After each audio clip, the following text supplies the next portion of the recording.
எதை சாதிச்சிட்டீங்கன்னு உதயநிதியெல்லாம் பேசுறாரு, எனக்கு ஒன்றும் தெரியல.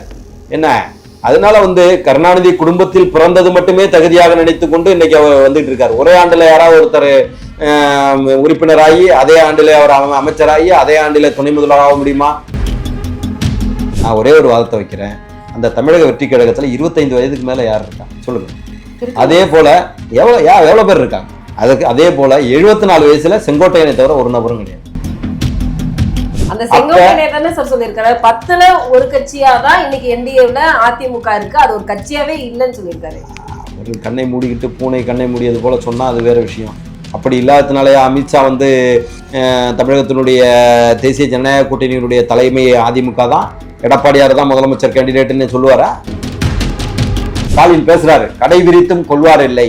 எடப்பாடி பழனிசாமி கடையை விரித்து விட்டு இருந்தார், ஒருத்தரும் வரவில்லை. இப்ப நாங்க சொல்லுவோமா எங்களுடைய கூட்டணியில மெடிக்கல் மிராக்கள் போல பொலிட்டிக்கல் மிராக்களாக எதிரெதிர் துருவமாக இருந்த டிடிவி அவர்கள் இன்றைக்கு எங்களுடைய கூட்டணிக்கு வந்திருக்கிறார் என்று சொன்னால் இது பெரிய இமாலய சாதனை.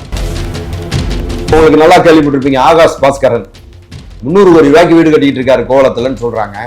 அந்த விக்ரம் சூஜு மை வாட்ச் கலெக்ஷன் சொல்லி 800 கோடி ரூபாய்க்கு 16 வாட்ச் கலெக்ஷனை இணையதளத்துல அவன் போடுறான். ஒரு 8 பேரை அழைச்சிட்டு வந்துட்டு வெல்லும் தமிழ் பெண்கள் வென்றாங்கன்னா மக்களுக்கு தெரிய போகுது. அதுக்கு எதுக்கு ஒரு விழா நடத்துறீங்க? 8 கோடி பேரும் நல்லா இருந்தா நீங்க 8 பேர் நபர்களை செலக்டிவா கொண்டு வந்துட்டு ஒரு ப்ரோக்ராம் நடத்துறீங்க. இதிலேயே உங்களுடைய அரசு தோல்வி அடைந்து விட்டது. தலித்துகளுக்கு எதிரான கொடுமைகள் தமிழகத்திலே அதிகமாக இருக்குன்னா நம்பர் ஒன் பிளேஸ்ல தமிழ்நாட்டை தான் சொல்றாங்க. கேட்டா நாங்க திராவிட மாடல் மார்த்தட்டிக்கிடுவாங்க. இவங்க எதை சொல்றாங்கன்னு நமக்கும் தெரியல.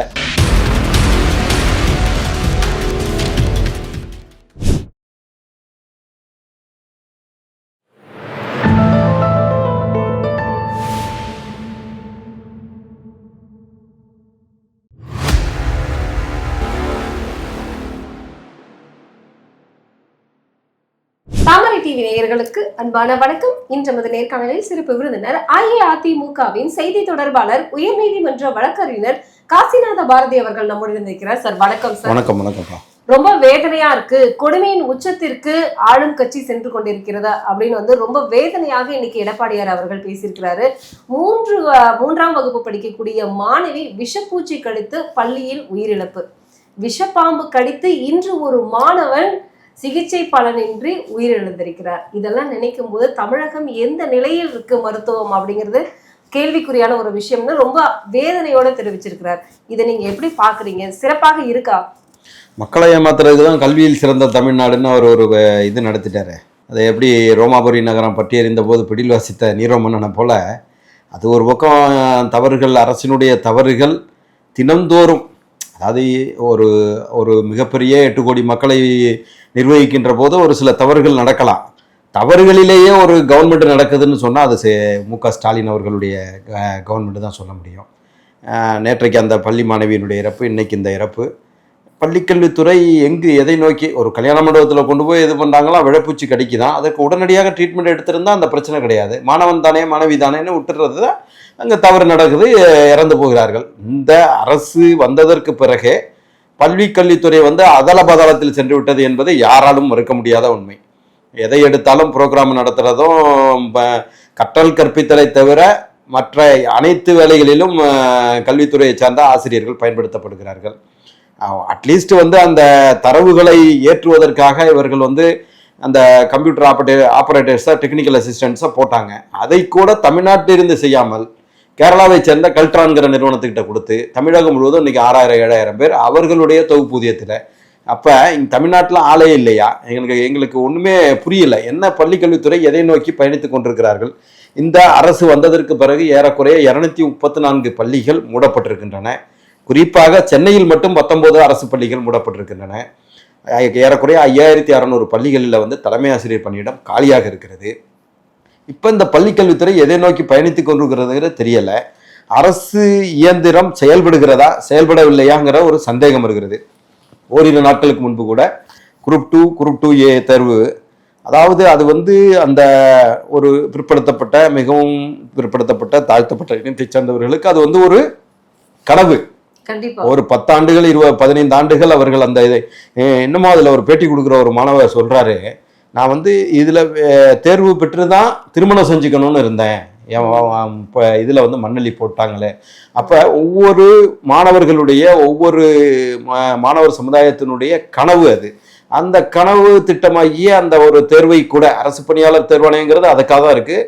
அதை கூட ஒழுங்காக நடத்த முடியாத அளவிற்கு இந்த துறை இருக்கிறது. ஏன்னா லட்சக்கணக்கான மாணவர்கள் அப்ளை பண்ணி லட்சக்கணக்கான மாணவர்களுடைய உழைப்பு கோடிக்கணக்கான பெற்றோர்களுடைய கனவு அதை கூட சிதைக்கின்ற விதத்தில் என்ன இவர்கள் வந்து ஒரு எதையுமே ஒழுங்காக செயல்படுத்த மாட்டார்கள் என்பதற்கு உதாரணமாக இதை நாம் சொல்ல முடியும். ஆனா இது முன்னாடியே வந்து இந்த டிஎன்பிஎஸ்சி குரூப் 2A வந்து எக்ஸாம்ஸ் வந்து கேன்சல் பண்றோம் அப்படிங்கிறது வந்து ஏன் முன்னாடியே வந்து தெரிவிக்கல? எக்ஸாம் எழுதிட்டு இருந்தவங்களையும் வந்து திடீர்னு வந்து 1 மணி நேரம் கழிச்சு இல்ல எக்ஸாம் கேன்சல் ஆயிடுச்சு நீங்க கிளம்புங்க அப்படின்னு சொல்லியிருக்காங்க.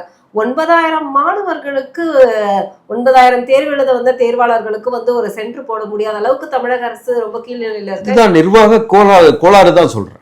ஏதாவது ஒரு சென்டர்ல ஒரு கம்ப்யூட்டர் ஆபரேஷன் ஆகல, ஆல் ஓவர் இது ஒரு 10 சென்டர் 15 சென்டர்லாம் வந்து கொஸ்டின் பேப்பரே வரல, அவர்களுடைய பேரை கோடிங் சீட் வரல அப்படிங்கிறதெல்லாம் வந்து அப்போ அங்கே நிர்வாக ரீதியாக அதை எடுத்துட்டு வர வேண்டியவங்க, அந்த கொஸ்டின் பேப்பரை எடுத்துட்டு வர வேண்டியவங்க கூட அங்கே கொண்டாந்து ப்ராப்பராக சேர்க்கல. அதை யாரும் வெரிஃபிகேஷன் பண்ணலாங்கிறது தான் இன்னும் பெரிய கொடுமை. 10 மணிக்கு நடக்குது தேர்வு, 10:30 மணிக்கு நடக்குதுன்னா அவங்க வந்து 6 மணிலேருந்து அங்கே இருக்கிற தேர்வுடைய சூப்பர்வைசர்ஸும் ஏஜென்ட்ஸும் இருந்து அங்கே அதை பார்க்கணும். அதை கூட செய்யலைங்கிறது வந்து உண்மையிலே வந்து இவர்கள் தமிழ்நாட்டு இளைஞர்களுடைய வாழ்வோடு கனவுகளோடு விளையாடி கொண்டிருக்கிறார்கள். ஏறக்குறைய உங்களுக்கு நல்லா தெரியும், பள்ளிக்கல்வித்துறையில் 25,000 ஆசிரியர் காலி பணியிடங்கள் தமிழகத்தில் இருக்குது. அதை நிரப்புறதுக்கான வேலையை ஒரு சில ஆயிரங்கள் கூட இல்லை, 800 1000 அந்த மாதிரி இப்போ அண்மைகளில் தேர்தல் நெருங்குவதற்காக மட்டுமே இவர்கள் செய்து கொண்டிருக்கிறார்கள். நான் என்ன சொல்கிறேன், ஆசிரியர்களை நியமிக்காமல் அந்த மாணவர்களுடைய கல்வியை எப்படி தரம் மேம்படுத்த முடியும்? அப்போ அந்த மாணவர்கள் வந்து இன்னைக்கு வந்து மாணவர்களுடைய டிசைன் வந்து இந்த திராவிட மாடல் ஆட்சி வந்ததற்கு பிறகு இவர்களுடைய ஆட்சிக்கு பிறகு இன்னமும் மிகவும் சீர்குலைந்து போயிருக்கிறது. கஞ்சா சாக்லேட்டை வந்து பள்ளிக்கு எடுத்துட்டு வர்ற மாணவன், சாதி பிரச்சனைக்காக தன்னோடு தோழராக படிக்கின்ற நாங்கள்லாம் பள்ளி படித்த போது அப்படியெல்லாம் எங்களுக்கு அந்த சாதி சார்ந்த உணர்வே வந்தது கிடையாது. அந்த சின்னத்துறை உங்கள் நாங்குநேரி சின்னத்துறை வீட்டுக்கே நேரடியாக சென்று வெட்டியது, அதை பார்த்து அவர் தாத்தா மயக்கம் போட்டு இறந்து போனது, இப்படி இந்த அதாவது வந்து என்சிஆர்பி ரிப்போர்ட்டே தலித்துகளுக்கு எதிரான கொடுமைகள் 2023 என்சிஆர்பி ரிப்போர்ட்டு தலித்துகளுக்கு எதிரான கொடுமைகள் தமிழகத்திலே அதிகமாக இருக்குன்னா நம்பர் ஒன் பிளேஸில் தமிழ்நாட்டை தான் சொல்கிறாங்க. கேட்டால் நாங்கள் திராவிட மாடல்னு மார்த்தட்டிக்கிடுவாங்க. இவங்க எதை சொல்கிறாங்கன்னு நமக்கும் தெரியல. என்ன 8 கோடி மக்கள் வாழுகின்ற இந்த சமுதாயத்தில் 8 பேர் அழைச்சிட்டு வந்துட்டு அப்பா அப்படி செஞ்சார் இப்படி செஞ்சார், கண்ணீர் மல்க கசுந்துருகி காலை உணவை போட்டோம்னு. ஐயா, நீங்கள் பள்ளிக்கு வருவது மாணவர்கள் கல்வி கற்பதற்கு, அப்பா வந்து ஆசிரியர்களை முதல்ல நியமிக்கணும். அதுதான் ஃபவுண்டேஷன். வந்து இன்னைக்கு கூட வந்து மாணவர்கள் வெளியில வந்து மரத்தடியில் உட்கார்ந்து படிச்சுட்டு இருந்தாங்க. அது மட்டும் இல்லாம மாணவர்கள் மேல்நிலை தொட்டியை ஏறி மரத்து மேல ஏறி கிளீன் பண்ணதை வந்து நம்ம தொடர்ந்து கேள்விப்பட்டுட்டு தான் இருக்கோம். 46,000 கோடி ரூபாய் ஒதுக்குறாங்க பள்ளிக்கல்வித்துறைக்கு. அப்ப அது எதற்காக செயல்படுத்தப்படுகிறதுன்னு கேட்டீங்கன்னா வந்து இந்த சிங்கிள் விண்டோ சிஸ்டத்துல வந்து அந்த தனியார் பள்ளிகளில் சேர்க்கிறதுக்காக ஒரு சிஸ்டம் கொண்டு வந்தாங்க. அதுக்கு 450 கோடி ரூபாய் கொடுக்குறாங்க. பட் அவங்க வந்து அந்த உண்மையிலே வந்து ஏழை மாணவர்களுக்கு அந்த பள்ளி கல்வியை கொடுக்குறாங்களாங்கிறத வந்து வெரிஃபை பண்றதுக்கு சிஸ்டம் இருக்கான்னு. ஆனா மத்திய அரசு நிதி ஒதுக்கவே இல்லை அப்படிங்கிற மாதிரி தானே இப்போ நடந்த இளைஞர் அணி மாநாட்டுல கூட ஸ்டாலின் சொல்லியிருக்காங்க. நான் என்ன சொல்றேன், பொய்யாக வாதங்களை மத்திய அரசு நிதி ஒதுக்கலைன்னா எப்படி நீங்க வந்து இங்க தமிழக அரசு செயல்படுத்த முடியும்? தமிழக அரசு எப்படி செயல்படும்?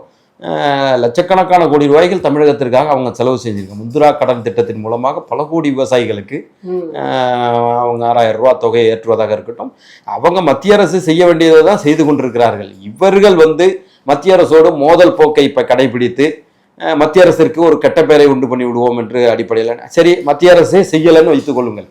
அவர்கள் சொல்லுகின்ற வாதம் போய் அப்படி மத்திய அரசே செய்யலைன்னா நீங்க செந்தில் பாலாஜி வழக்குக்கும் உங்கள் அமைச்சர்கள் மீதான ஊழல் வழக்குக்கு மட்டும் உச்சநீதிமன்றத்துக்கு போறீங்கல்ல.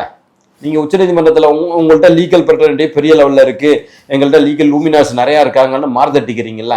நீங்க போய் அங்க வந்து உங்களுடைய வழக்கறிஞர்களை வச்சு கேஸ் போட வேண்டியான எங்களுக்கான சரிவிகித ஒதுக்கீடை வந்து கொடுக்கல, மத்திய அரசு கொடுக்கலன்னு சொல்லி நீங்க நீதிமன்றத்தை அணுக வேண்டியான. அப்ப இது வந்து பொய்யான வாதங்கிறது உங்களுக்கு நல்லா தெரியுதா? என்ன நாங்க நம்ம பாஜகவிலே இருந்தோம், நாங்களும் எதிர்கட்சியாக தான் இருந்தோம், எங்கள் கூட்டணியும் இல்லாமல் தான் இருந்துச்சு. 11 மருத்துவக் கல்லூரிகளை எங்களுக்கு வாரி கொடுத்தாங்களே. அவங்க தமிழன்னு பாகுபாடு பார்த்துருந்தா 11 மருத்துவக் கல்லூரிகளை தமிழ்நாட்டுக்கு கொடுத்துருப்பாங்களா? என்ன இன்னைக்கு வந்து மருத்துவத்துறையில் தமிழகம் தன்னிறைவு ஆகிருக்குன்னா வந்து பாஜக அரசு தானே கொடுத்துச்சு. 11 மருத்துவக் கல்லூரிகள் 2011 2021 வரை ஏறக்குறைய 21 மருத்துவக் கல்லூரிகளை அனைத்து இந்த அண்ணா திராவிட முன்னேற்ற கழக அரசு பெற்றிருக்கிறது. இன்னைக்கு 4.25 ஆண்டுகள் ஏறக்குறைய இன்னும் 50 நாள் தான் அவங்க தேர்தலுக்கான இது இருக்கு. நீங்க ஒரே ஒரு மருத்துவக் கல்லூரியை கொண்டு வந்திருக்கீங்களா உங்க பீரியட்ல 2021 இருந்து?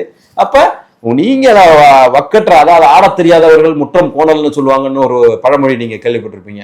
அப்படிதான் நீங்க செயல்படுறீங்களே தவிர, சரி அந்த மத்திய அரசு செய்யாததுனாலதான் இங்க 5000 கொலை நடந்துச்சா?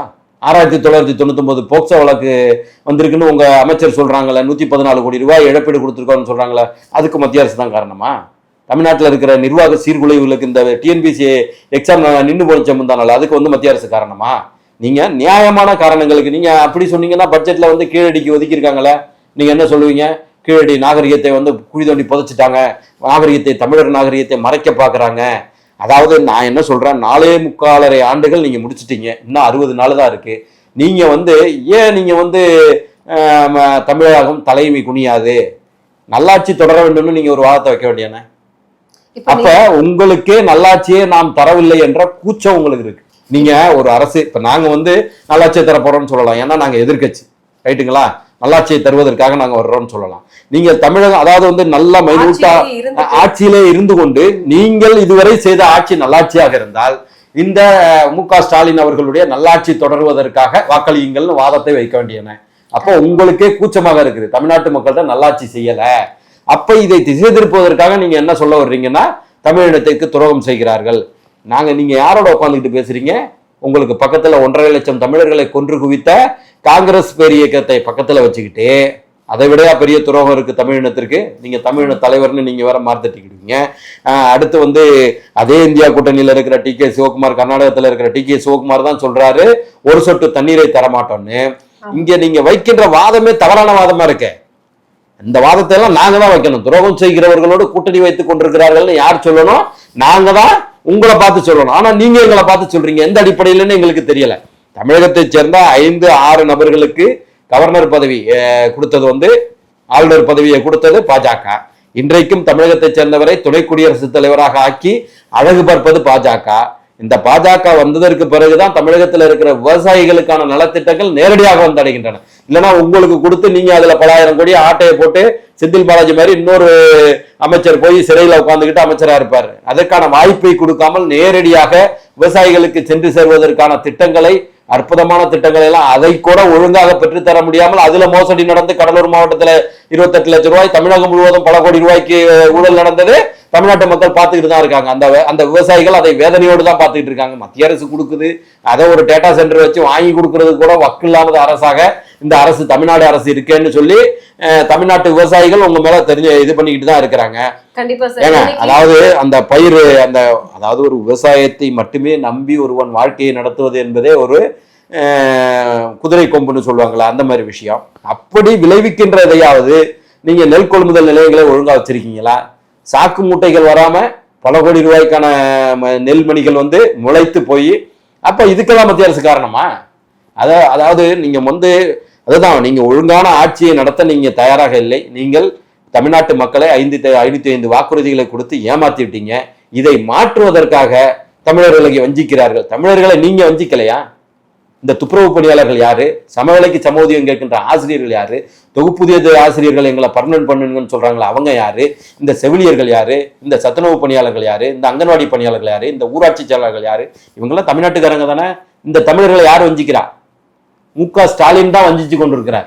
இந்த வஞ்சிக்கின்ற இவர்களுடைய துரோகத்தை மறைப்பதற்காக மத்திய அரசு மீது பொய்யான குற்றச்சாட்டை வைத்துக் கொண்டிருக்கிறார்கள் என்பதுதான் நிதர்சனமான உண்மை. இதை மறைப்பதற்கு தான் ஒரு 8 பேர் அழைச்சிட்டு வெல்லும் தமிழ் பெண்கள் வென்றாங்கன்னா மக்களுக்கு தெரிய போகுது. அதுக்கு எதுக்கு ஒரு விழா நடத்துறீங்க? 8 கோடி பேரும் நல்லா இருந்தா நீங்க 8 பேர் நபர்களை செலக்டிவா கொண்டு ஒரு ப்ரோக்ராம் நடத்துறீங்க. இதுலேயே உங்களுடைய அரசு தோல்வியடைந்து விட்டது. இப்ப எல்லாருமே நல்லா இருந்தா, சுபிட்சமா இருந்தா, நம்ம ஏங்க ஒரு 4 பேரை அழைச்சிட்டு நான் இப்படி நல்லா இருக்கிறேன், நான் அப்படி நல்லா இருக்கேன்னு ஏன் காத்தணும்? ரைட்டுங்களா? மக்களே எப்பா இந்த ஆட்சி தான்ப்பா தொடரணும், இவர் தான்ப்பா இருக்கணும்னு சொல்லிட மாட்டாங்களா? அப்ப அவர்கள் நடத்துகின்ற நிகழ்ச்சியின் மூலமாகவே 8 கோடி மக்களும் நல்லா இல்லைங்கிறத ஒத்துக்கிறாங்க. இந்த 8 பேர் மட்டும்தான் நல்லா இருக்கிறாங்க.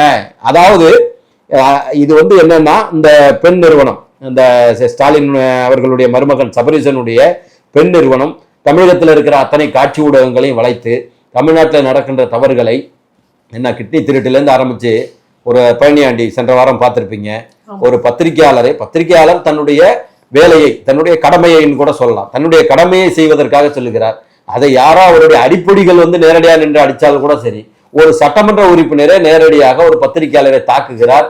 இப்ப விஷுவல் மீடியா இருக்கு, ஒரு தும்முனா கூட அடுத்த நிமிடம் தமிழகம் முழுவதும் பிரதிபலிக்குன்னு தெரிந்ததற்கு பிறகு எந்த சேனலும் அதுதான் சொல்றேன். அததான் பெண் நிறுவனம், அந்த சபரீசனுடைய நிறுவனம் தமிழகத்தில் இருக்கிற காட்சி ஊடகங்களை கையில் வைத்துக் கொண்டு மிக மோசமான மிக அவலமான ஒரு ஆட்சியை ஒரு நல்லாட்சியாக தமிழகத்து மக்களை ஏமாற்றுவதற்காக ஒரு கட்டமைப்பை, போலியான கட்டமைப்பை தமிழ்நாட்டில் உருவாக்குவதற்கு முயற்சி செய்து கொண்டிருக்காங்க. அதே இந்த தவறை அதிமுகவோ பாஜகவோ செய்திருந்தால் விண்ணுக்கும் மண்ணுக்கும் குதித்திருப்பார்கள். ஒரு சட்டமன்ற உறுப்பினர் நேரடியாக நின்று ஒரு தாக்குதல் சம்பவத்தை, அதுவும் எதுக்காக, கல்குவாரிகள், அவர் 2023 8,000 கோடி ரூபாய் அபராதம் கட்டினவர். அப்ப இவர் சட்டமன்ற உறுப்பினராக இருப்பதற்கு தகுதியற்றவர். இப்ப நீங்க பாக்கி தொழில எல்லாம் இன்வெஸ்ட்மெண்ட் போடணும், இது இயற்கை. நீங்க அந்த கல்குவாரியை எடுக்கிறதுக்கு நீங்க எதுவும் இன்வெஸ்ட்மெண்ட் போட போறீங்களா என்ன? அதுல வர்றது பூராவே லாபம் தான். இந்த இதை பத்திரிகையாளர்கள் தட்டி கேட்காம வேற யாரு கேட்பா? அவங்கள நீங்க தாக்குவீங்களா? இங்க தமிழ்நாட்டில் இவங்க அரசுல மட்டும் டிஸ்குவாலிஃபை ஆக வேண்டியவங்கிறவங்கள இந்த சட்டமன்ற உறுப்பினர்கள் மட்டுமே 10-15 பேர், ஏறக்குறைய பாதிக்கு மேலான நபர்கள் சட்டமன்ற உறுப்பினர்கள். பிடிஆர் பழனிவேல் தியாகராஜனை தவிர செந்தில் பாலாஜி சிறைக்கு போட்டு வந்தவர், அவரே சட்டமன்ற உறுப்பினராக இருக்கிறதுக்கான தகுதியாக இருக்கிறாரு. அதற்கு அடுத்தது கே ராமச்சந்திரன் வழக்கு பெண்டிங்கு, பொன்முடி வழக்கு பெண்டிங்கு, அனிதா ராதாகிருஷ்ணன் வழக்கு பெண்டிங்கு. இப்போ யார் கதிரவன் கிதார் மருத்துவமனை கிட்னி திருட்டு, அடுத்து கல்குவாரியில் பழனியாண்டி. அப்போ எத்தனை பேர் தான் நீங்கள் இவர்கள் எல்லாம் யாருன்னு கேட்டிங்கன்னா அவங்க 3 லட்சம் மக்களுடைய பிரதிநிதிகளே இப்படி இருக்கிறாங்கன்னா இது டைரக்ட் டிஸ்குவாலிஃபிகேஷன் கிடையாதா? பிரதிநிதியாக இருப்பவன் ரோல் மாடலாக இருக்கணும், ரீல் மாடலாக இருக்கக்கூடாது. அவனே நேரடியாக நின்று வெட்டுறான் அடிக்கிறான்னா அப்புறம் இது திரைமறைவில் இவங்க என்ன மாதிரியான தவறுகளை எல்லாம் செய்வாங்க. என்ன இது எல்லாத்துக்கும் மத்திய அரசு தான் காரணமா? இந்த அத்தனை சமூக அவலங்களுக்கும் மத்திய அரசு தான் காரணமா? நீங்க ஒரு அரசை ஒழுங்கா நடத்த முடியாம என்ன இன்னும் கேவலமாக, உங்களுக்கு நல்லா கேள்விப்பட்டிருப்பீங்க, ஆகாஷ் பாஸ்கரன் 300 கோடி ரூபாய்க்கு வீடு கட்டிட்டு இருக்காரு கோவளத்துலன்னு சொல்றாங்க. அந்த விக்ரம் சூஜு மை வாட்ச் கலெக்ஷன் சொல்லி 800 கோடி ரூபாய்க்கு 16 வாட்ச் கலெக்ஷனை இணையதளத்துல அவன் போடுறான். நம்ம உதயநிதியோட நண்பரா இருக்கிறோம், நம்ம ஒரு பதிவை போட்டோம்னா இது இந்த அரசை பாதிக்கும், இதை சமுதாயம் பார்த்துக்கிட்டு இருக்கு, இது மாதிரி தவற கூட செய்ய தவற வெளியில பொது வெளியில போடுறதுங்கிறது எனக்கெல்லாம் சொரசொரன்னு இருந்துச்சு. நம்மளுடைய வரிப்பணம் தானே, இந்த 8 கோடி மக்களுடைய வரிப்பணம் தானே இப்படி எல்லாம் வாட்சாவும் வீடாகவும் மாறிக்கொண்டிருக்கிறது. இன்னமும் தமிழகத்துல உணவுக்கு பஞ்சப்பட்டு தான் அந்த கிட்னி வித்தாங்கள குமாரபாளையம் தாலுக்காவில் நாமக்கல் மாவட்டத்துல அவங்க விசைத்தறி தொழிலை செஞ்சுக்கிட்டு இருந்தவங்க இவங்க மும்மடங்கு மின்சார கட்டணத்தை உயர்த்தியதால அந்த தொழிலை செய்ய முடியாம வறுமையிலேயே ஒரு சமுதாயம் இருந்து கொண்டிருக்கிறது, உணவுக்கு வழி இல்லாம. இந்த தொகுப்பூதி ஆசிரியர்கள் போராடுறாங்களே, அவங்களுடைய சம்பளம் 8,000 7,000 இப்பதான் 10,000க்கு வந்திருக்கு. அவர்கள் உணவுக்கு கூட கஷ்டப்பட்டு தான் அந்த போராட்டத்தை நடத்துறாங்க. ஒரு பக்கம் சமுதாயம் எப்படி இருக்கிறது, ஒரு பக்கம் 300 கோடிக்கு வீடு கட்டிட்டு உதயநிதி அன்கோ உல்லாச உச்சத்தில் இருந்துகிட்டு இருக்கிறாங்க. அப்ப ரெண்டையும் கம்பேர் பண்ண வேண்டியிருக்கா இல்லையா? இது ஒரு நல்லாட்சியா? நான் ஒரு இன்னொரு வாதத்தை கூட உங்களுக்கு வைக்கிறேன். ராகுல் காந்தி ஏன் இவங்க கூட்டணிக்கு வருவதற்கு மறுதளிக்கிறார் என்று சொன்னால், இங்க ஒரு மக்கள் விரோத அரசு தமிழகத்திலே நடந்து கொண்டிருக்கிறது. இவங்க நல்லாட்சி கொடுத்திருந்தா அவர் நேரம் இப்ப அதிமுகவில் அமைக்கப்படுகின்ற கூட்டணிங்கிறது புதுசா அமைக்கிறோம், பேச்சுவார்த்தை நடக்குது, அது வேற. நீங்க அங்கேயே இருக்கிறீங்க, நாங்க 10 ஆண்டுகளா ஒரே கூட்டணியில இருக்கிறோம்னு சொல்றீங்க. என்ன அப்ப அங்க என்ன பிரச்சனை வந்தது? வேற எந்த கருத்து ரீதியான பிரச்சனையும் வரல. ஜால்ரா தட்டுகிறவர் தான் இங்க தமிழ்நாட்டினுடைய தலைவராக இருக்கிறாரு, உலகத்துக்கே தெரிஞ்ச விஷயம். அவர் ஏறக்குறைய காங்கிரஸ் பேர் இயக்கத்தை திமுகவினுடைய கிளைக்கழகமாக தான் மாற்றி வச்சிருக்கிறாரு. அவர் காங்கிரஸை திட்டினா கூட வருத்தப்பட மாட்டாரு, திமுகவை திட்டினா கொதித்தெழுந்துருவாரு செல்வ பெருந்தகை. இவங்களையெல்லாம் வச்சுக்கிட்டு இருக்கிற போது என்ன காரணத்திற்காக ராகுல் காந்தி இந்த கூட்டணிக்கு வர மறுக்கிறார்? சென்ற வாரம் வரைக்கும் நீங்க ஒரு மாதத்திற்கு முன்பு வரை என்ன சொன்னீங்க? அதிமுக கூட்டணியை பார்த்து ஸ்டாலின் பேசுறாரு, கடை விரித்தும் கொள்வார் இல்லை. எடப்பாடி பழனிசாமி கடையை விரித்து விட்டு இருந்தார், ஒருத்தரும் வரவில்லை. இப்ப நாங்க சொல்லுவோமா எங்களுடைய கூட்டணியில மெடிக்கல் மிராக்கள் போல பொலிட்டிக்கல் மிராக்களாக எதிரெதிர் துருவமாக இருந்த டிடிவி அவர்கள் இன்றைக்கு எங்களுடைய கூட்டணிக்கு வந்திருக்கிறார் என்று சொன்னால் இது பெரிய இமாலய சாதனை. நீங்க இது வரைக்கும் வைத்து வந்த வாதம் தென் மாவட்டத்துல பாதிக்கும், அந்த வாதம் அடிபட்டு போச்சா? நான் திரும்ப சொல்ல விரும்புகிறேன். எதற்காக, அதாவது வந்து எப்படியாவது கரூர் சம்பவத்தை நடத்தி அந்த சம்பவம் நடந்த மறுநாள் இதுக்கு விஜய் காரணம்னு சொல்லி அந்த கட்சியை தடை செஞ்சிடலாமான்னு முயற்சி பண்ணாங்க. திமுகவை சேர்ந்தவர்களுடைய பேட்டி அத்தனையுமே 41 பேர் இறப்புக்கு விஜய் தான் காரணங்கிற மாதிரி. அன்றைக்கு இரவே உங்க கூட்டணி கட்சியை சேர்ந்த யாரோ ஒரு 2ஆம் கட்ட 3ஆம் கட்ட தலைவர் இல்ல, ராகுல் காந்தி தானே பிரதமர் வேட்பாளர், உங்க கட்சியுடைய பிரதமர் வேட்பாளர், உங்க இந்தியா கூட்டணியுடைய பிரதமர் வேட்பாளர், அவர் விஜயோடு பேசுகின்றார். இப்பயும் பிரவீன் சக்கரவர்த்தி விஜய் அவர்கள்ட்ட ஓட்டு வாங்கி அவர் சொல்லுகின்ற அளவுக்கு 30% 40% இருக்காங்கிறது இன்னொரு 1.5-2 மாதம் தான். மே மாதம் தெரிஞ்சு போடும், மே மாதம் 6ஆம் தேதி தெரிஞ்சிடும். அதுக்கான வாய்ப்புகள்லாம் இல்லைங்கிறது நமக்கு நல்லா தெரியும்னு வைங்களேன். அவர்கள் தொடர்ந்து பேச்சுவார்த்தை இதோடு தாவேக்காவோடு பேசிக் கொண்டிருக்கிறார்கள். அப்ப என்ன, இந்த ஆட்சி நல்லாட்சியாக இல்லைங்கிறதுக்கு அதுவே உதாரணம். கண்டிப்பா சார். இன்னைக்கு வந்து எடப்பாடியார் வந்து இன்னொரு விஷயத்த வந்து சொல்லியிருக்கிறாரு. யாரோ பெத்த பிள்ளைக்கு நான் தான் அப்பன்னு சொல்லிக்கக்கூடிய ஒரு கேவலமான ஒரு விஷயத்தை ஸ்டாலின் செய்கிறார் அப்படின்னு சொல்லியிருக்கிறாரு. ஏன்னா 7.5% மருத்துவ உள் ஒதுக்கீடு பெற்றுக் கொடுத்தது அதிமுக. இதற்கான நடவடிக்கைகள் எடுத்தது அதிமுக. ஆனா அது அப்பீலாய் வந்திருக்கிறது இன்னைக்கு. அதுக்கு நான் தான் வந்து பேர் சொல்லிக்கிட்டு இருக்கிறாரு. இதை விட கேவலமான ஒரு விஷயத்த கேள்விப்பட்டிருப்போமா அப்படின்னு அவர் வந்து சொல்லியிருக்கிறாரு. இதை பத்தி உங்களுடைய நிச்சயமாக, அதாவது வந்து இந்த திராவிட முன்னேற்ற கழக அரசுங்கிறது இப்ப மட்டும் இல்ல, காலங்காலமாக மக்களின் நலன் சார்ந்து செயல்படுகின்ற இயக்கம் அதிமுக. பாத்தீங்கன்னா வந்து சத்துணவு திட்டத்தை காப்பி அடிச்சுதான் காலை உணவு திட்டமே எடப்பாடியார் ஆட்சியில இங்க சென்னை மாநகராட்சியில ஒரு சில பகுதிகளில் செயல்படுத்தப்பட்ட திட்டம் தான்.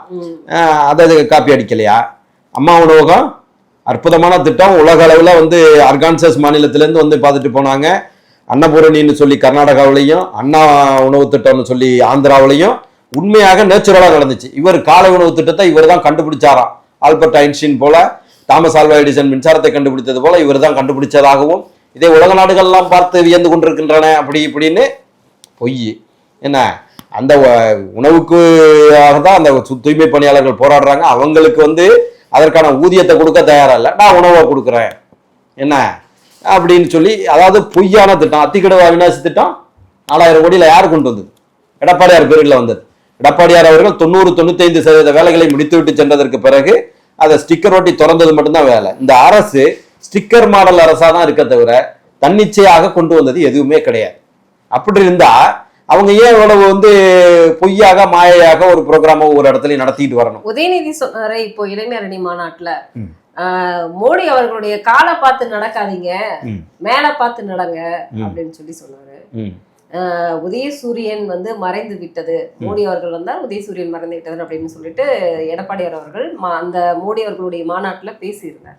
இதற்கு உதயநிதி பதிலாக இவர் ஒரு பதில் சொல்லியிருக்கிறார். காலை பார்த்து நடந்தால்தான் ஒழுங்கா நடக்க முடியும்.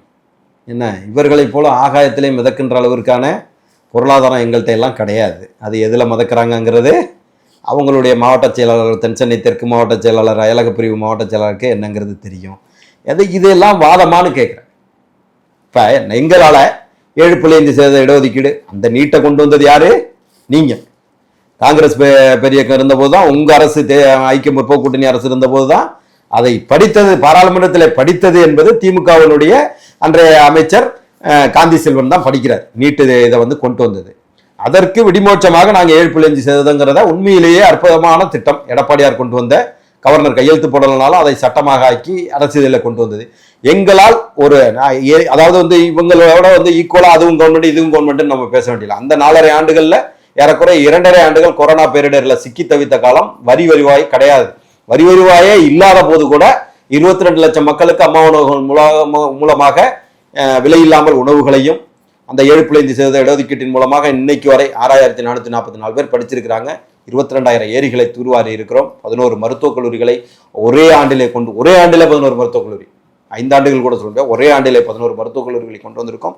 எங்களால் கிட்டத்தட்ட 1000 அத்திக்கடவு அவிநாசி திட்டத்திலிருந்து ஆரம்பித்து, சரபங்கா நீரேற்று திட்டத்திலிருந்து ஆரம்பித்து எத்தனையோ திட்டங்களை, எடப்பாடியார் பீரியட்ல உள்ளது மட்டுமே ஆயிரக்கணக்கான திட்டங்களை எங்களால் சொல்ல முடியும். ஆனால் இவர்களால் கொண்டு வரப்பட்டது இந்த 1000 ரூபாய் திட்டம். அது கூட நீங்க என்ன சொன்னீங்க? மகளிர் உரிமை தொகைன்னு சொன்னீங்க. மகளிரா இருக்கிற அத்தனை பேருக்கும், அரசு ஊழியராக மகளிர்ல அரசு ஊழியர் இருப்பாங்க, அவர்களை தவிர மகளிரா இருக்கிற அத்தனை பேருக்கும் கொடுத்துருக்கணும். இன்னைக்கு வரைக்கும் தவணை முறையில கொடுத்துட்டு வரீங்க. அதுவுமே தேர்தல் நெருங்குவதால கொடுத்துட்டு வரீங்க. அந்த திட்டமும் கூட தாழ்த்தப்பட்ட மக்களுக்கான SC/ST மக்களுக்கான ஃபண்ட்ல இருந்து கொடுத்துட்டீங்கன்னு SC/ST கமிஷன் உங்களுக்கு நோட்டீஸ் கொடுக்குது. எதை சாதிச்சிட்டீங்கன்னு உதயநிதி எல்லாம் பேசுறாரு. எனக்கு ஒன்றும் தெரியல. என்ன, அதனால கருணாநிதி குடும்பத்தில் பிறந்தது மட்டுமே தகுதியாக நினைத்து கொண்டு இன்னைக்கு அவர் வந்துட்டு இருக்காரு. ஒரே ஆண்டுல யாராவது ஒருத்தர் உறுப்பினராகி அதே ஆண்டிலே அவர் அமைச்சராகி அதே ஆண்டிலே துணை முதல்வராக முடியுமா? இந்த மாதிரியான ஒரு வினோதமான ஜனநாயகத்தை உருவாக்கி இருப்பது கருணாநிதியினுடைய குடும்பம். உலக அளவுல யாரும் கிடையாது. இருப்பாங்க. இப்ப நாரா நரசிம்மா இப்ப ஆந்திராவில் ஒரு துணை முதல்வராக இருக்காரு, சந்திரபாபு நாயுடுவினுடைய மகன். ஆனால் அந்த அந்த ஆந்திராவினுடைய வளர்ச்சிக்கு அமராவதியை உலக அளவுல வல்லரசாக மாற்றிக்க, உலக அளவுல மிகப்பெரிய பொருளாதார மிக்க நகரமாக உலக மாடல் நகரமாக மாற்றி காட்டுவேன்னு நாரா நரசிம்மா செயல்பட்டுக்கிட்டு இருக்காரு. 10,000 கோடிகளுக்கு அங்க நிதியை கொண்டு வர்றாரு. சர்வதேச அளவுல அங்க துறைமுகத்தை அமைப்பதற்காக அமராவதி துறைமுகத்தை அமைப்பதற்காக முயற்சிக்கிட்டு இருக்காங்க. தொடர்ந்து வேலை செய்து கொண்டிருக்கிறார். அவரும் துணை முதல்வர் தான். இவரை போன்ற வயசுல உள்ளவர் தான். இவரை மாதிரி மதிய 4 மணிக்கு எந்திரிக்கிற துணை முதல்வர்லாம் அவர் கிடையாது. அதை தாண்டி அதாவது இவர்களுக்கு என்னன்னா, இவங்க எல்லாருமே ஸ்டாலினும் சரி உதயநிதியும் சரி என்ன நினைச்சுக்கிட்டு இருந்தாங்கன்னா, பாராளுமன்ற தேர்தல் போற பாஜக தனியா நிற்கும், அதிமுக தனியா நிற்கும், எல்லாரும் ஸ்பில்டப் ஆகி நிற்பாங்க, டிடிவி வரமாட்டாரு இங்க, அப்ப நம்ம திரும்பவும் படுத்துக்கிட்டே ஜெயிக்கலாம், இந்த மக்களோட ஆட்சியை திரும்பவும் தொடரலாம்னு இவங்க ஒரு கனவு கண்டுகிட்டு இருந்தாங்க. அந்த கனவுல மண்ணை போடுவது போல அற்புதமாக பாஜக கூட்டணி, அதிமுக கூட்டணி, அடுத்ததாக டிடிவி வந்தார். அதற்கு அடுத்தது ஏற்கனவே தமிழ் மாநில காங்கிரஸ் அங்கே இருக்கிறது, பாட்டாளி மக்கள் கட்சி வந்தது, அடுத்து தேமுதிக வர இருக்கிறது என்று ஆருடம் சொல்லிக் கொண்டிருக்கிறார்கள். அப்ப இவ்வளவு பெரிய மிருகபலமான ஒரு அற்புதமான கூட்டணி அமைஞ்சிடுச்சு. இதை ஜீரணித்துக் கொள்ள முடியாமல் நான் என்ன சொல்றேன், ஒரு மக்கள் விரோத ஆட்சியை நடத்தின எடப்பாடியார் ஆட்சி வர வேண்டாம்னு நீங்க வாதம் வைக்க முடியல உங்களால. இப்போ உங்களுக்கே நல்லாட்சி நடத்தினாருங்கிறது தெரிய வருகிறது. என்ன அதனால மக்கள் தெளிவா இருக்கிறாங்க. கூட்டணியும் மிக அற்புதமான கூட்டணி விட்டது. அதனால ஒரு நிலைத்த ஆட்சியை இந்தியாவில் மோடி அவர்கள் ஒரு உலக அளவில் வல்லரசாக இந்தியாவை மாற்றுவதற்கான வேலையை தொடர்ந்து செய்து கொண்டிருக்கிறார். இன்று உலக அளவுல பேசப்படுகின்ற தலைவர்களில் ஒருவராக மாறி இருக்கிறார். நீங்க எப்படி சொல்றீங்க சார்? எடப்பாடியார் கோட்டைன்னு சொல்லக்கூடிய சேலம் மாவட்டத்தில் விஜய் அவர்கள் வர இருக்கிறார். விஜய் அவர்களுடைய வருகையை பார்த்து எடப்பாடி அவர்கள் அதிமுக கொஞ்சம் பயத்தில் இருப்பதாக ஒரு தகவல் வெளியாகி கொண்டிருக்கு. யாரு சொல்றாங்க? ஒரு நிமிடம் இருங்க. தமிழகத்துல ஏறக்குறைய 69,000 பூத்துகள் இருக்கின்றன. அத்தனை பூத்துகளிலும் ஏஜெண்டுகளை வைத்திருக்கக்கூடிய ஒரே இயக்கம் அனைத்து இந்திய அண்ணா திராவிட முன்னேற்ற கழகம். என்ன கோடிக்கணக்கான மக்களை உறுப்பினராக கொண்டிருக்கக்கூடிய இயக்கம் அனைத்து இந்திய அண்ணா திராவிட முன்னேற்ற கழகம். அதற்கு அடுத்ததாக சாதி மத இனத்திற்கு அப்பாற்பட்டு அனைத்து கேடர்லையும் தொண்டர்களை வைத்திருக்கக்கூடிய இயக்கம் அனைத்து இந்திய அண்ணா திராவிட முன்னேற்ற கழகம். நான் ஒரே ஒரு வாதத்தை வைக்கிறேன். அந்த தமிழக வெற்றி கழகத்தில் 25 வயதுக்கு மேலே யார் இருக்கா சொல்லுங்க. அதே போல எவ்வளோ பேர் இருக்காங்க. அதே போல 74 வயசுல செங்கோட்டையனை தவிர ஒரு நபரும் கிடையாது. அந்த செங்கோட்டையனை தானே சார் சொல்லியிருக்காரு, 10ல ஒரு கட்சியா தான் இன்னைக்கு என்டிஏல அதிமுக இருக்கு, அது ஒரு கட்சியாவே இல்லைன்னு சொல்லியிருக்காரு. அவர் கண்ணை மூடிக்கிட்டு பூனை கண்ணை மூடியது போல சொன்னா அது வேற விஷயம். அப்படி இல்லாததுனாலே அமித்ஷா தமிழகத்தினுடைய தேசிய ஜனநாயக கூட்டணியினுடைய தலைமை அதிமுக தான், எடப்பாடியார் தான் முதலமைச்சர் கேண்டிடேட்டுன்னு சொல்லுவாரா? எவ்வளோ பெரிய ஆள் அமித்ஷா. இவர் போய் எங்கள் காலையெல்லாம் விழுந்து பார்த்துட்டு வந்தார், ஒன்றும் ஆகலையே. இவர் வேற எங்கேயும் வியாபாரம் ஆகாததுனால அங்கே வியாபாரம் சொல்ல அசிங்கமா இல்லை? உங்களுடைய பொது வாழ்க்கையினுடைய கேலிபரன். நீங்கள் போய் தம்பிக்கு புரட்சித் தலைவர் எம்ஜிஆர் என்ற ஒரு மனிதநேயரோடு அரசியல் செய்துவிட்டு, புரட்சித் தலைவர் அம்மா போன்ற ஒரு இரும்பு பெண்மணியோடு அரசியல் செய்துவிட்டு, வியாபாரம் ஆகவில்லை என்பதற்காக, போனியாகவில்லை என்பதற்காக வியாபாரம் செய்திருக்கிற போயிருக்கிற அவரெல்லாம் அவர் ஏஜுக்கு நான் அவரை கிரிட்டிசைஸ் பண்ணக்கூடாது, அசிங்கமாக இருக்கிறது. என்ன தமிழ்நாட்டில் 25-30 வயசுக்கு மேலே அந்த கட்சியில் ஆளே கிடையாது. எப்படி நீங்கள் ஆளுங்கட்சி ஆவீங்க? எப்படி 30% வரும்? ரைட்டுங்களா? கற்பனையில் அப்படி உங்கள்கிட்ட இருந்துச்சுன்னா நேரம் உங்கள் கூட்டணியில் ஒரு 10 பேர் சேர்ந்துருப்பாங்களே. இப்போ அந்த குதிரையில் பணம் கட்டுறது வேஸ்ட்டு, அது ஜோக்கர் குதிரைன்னு தெரிஞ்சுதான் ஒருத்தரும் வரல. ரைட்டுங்களா? நீங்கள் என்ன எம்ஜிஆர் போல பெரிய மாபெரும் மக்கள் சக்தி உள்ளனீங்களா? அன்னைய மக்கள் தொகையில் அவர் மதுரைக்கு போய் சேர்றதற்கு ஏறக்குறைய 24 மணி நேரம் ஆனிச்சு. இந்திரா காந்தி அம்மையாரை பார்க்க கிளம்புறாரு, அங்கே போய் சேர்றதுக்குள்ள இந்திரா காந்தி அம்மையாரை ப்ரோக்ராம் முடிச்சுட்டு போயிட்டாங்க. ஒரு நாள் ட்ரெயின் ஓடின வரலாறு புரட்சித் தலைவர் எம்ஜிஆருடைய வரலாறு. சாதாரண ஒரு ஆட்டோ டிரைவர் முதற்கொண்டு அவரோட போய் உட்காந்து உணவு இருந்த முடியும். யார் வேண்டுமானாலும் ராமாபுரம் தோட்டத்திற்கு நேரடியாக போக முடியும். அப்படி ஒரு மனிதாபிமானம் மிக்க ஒரு மனிதநேயர் ஒரு யுக புருஷர் எம்ஜிஆர். அவரோட இவரை கம்பேர் பண்ணிக்கிட்டு அவர்கிட்ட போய் உட்காந்துக்கிட்டு செங்கோட்டையன் பேட்டி கொடுக்கறதெல்லாம் உண்மையிலே அரசியல் அசிங்கம்னு தான் என்னால் சொல்ல முடியும்.